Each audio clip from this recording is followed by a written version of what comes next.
Understanding men can sometimes feel like trying to solve a Rubik's cube while riding a roller coaster. Just when you think you've got it, bam, everything spins again. 1 minute he's attentive and sweet, the next he's distant, quiet, or lost in thought. It's confusing, right? But there's actually a method to the madness. Let's dive into how men think, feel, and communicate, and why it all makes more sense than it seems.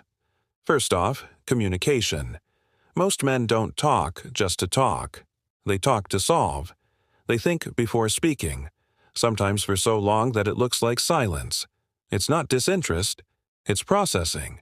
When they finally do share, it's often straight to the point. No emotional poetry, just facts. Some even use humor or metaphors to express feelings because it feels safer than opening up directly. So, if he makes a joke when you're expecting vulnerability, it might actually be his awkward way of saying something deeper. Then there's space. Oh, the sacred male me time.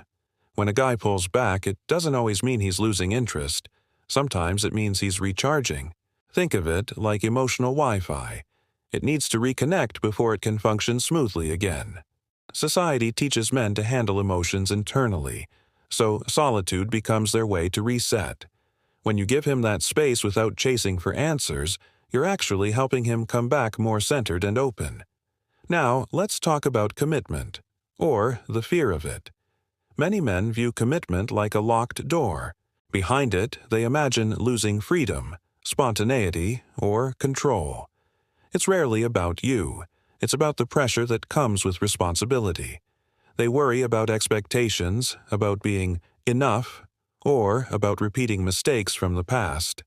When you understand this, you can approach commitment not as a cage but as a shared choice, a partnership instead of a prison. And here's the big one: vulnerability.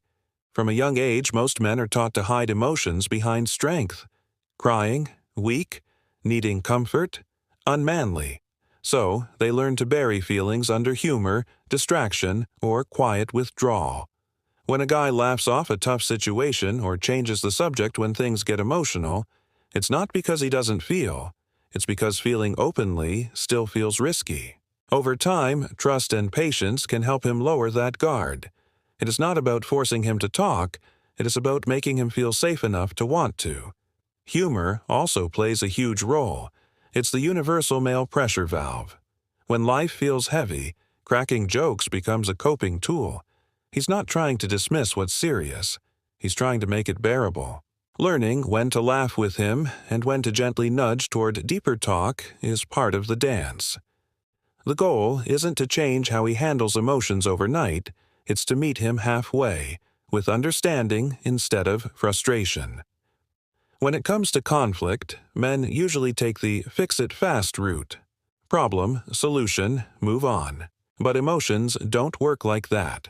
Sometimes after the solution, there's still a residue: hurt, tension, or misunderstanding.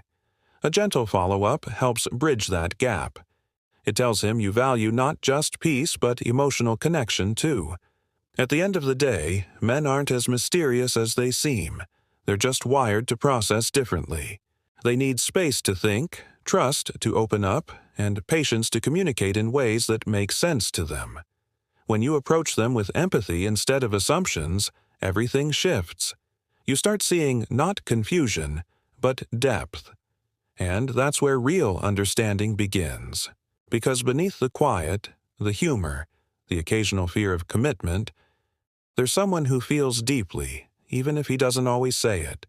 The key is learning to listen, not just to his words, but to what's behind them. That's where the real connection lives.